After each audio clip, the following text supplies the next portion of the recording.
یہاں پلدار بہت درخت تھے، خوبانی تھے، املوک تھے، کس قسم کے میوے تھے، مگر سب کے سب یہ چمکار لے گئے، تباہ کر دیے۔ یہ مہمان جب جاتے ہیں تو اس کی شکلیں اتنے ڈراؤنے ہیں،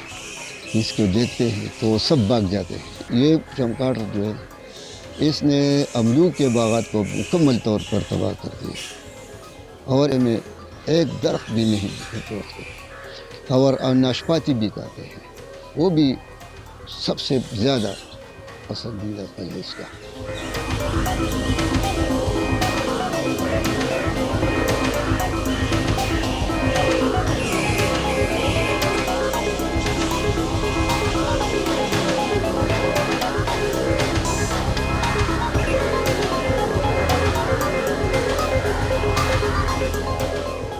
سب سے بڑا مسئلہ جو ان چمگادڑ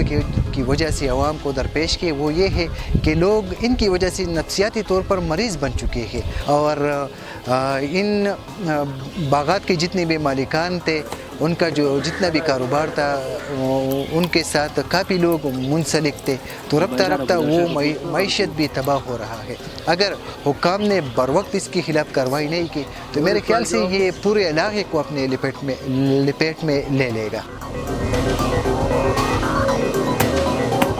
یہ تو ایک اجنبی سی بات تھی، چمگادڑ پہلے ہم نے کبھی اس علاقے میں نہیں دیکھے، جب آئے بہت بڑی تعداد میں آئے، لوگوں کو تکلیف شروع ہوئی تو ہم نے وائلڈ لائف کے متعلق حکام سے رابطہ کیا، انہوں نے یقین دہانی کرائی ہے کہ وہ اس کی روک تھام کے لیے کوششیں کریں گے۔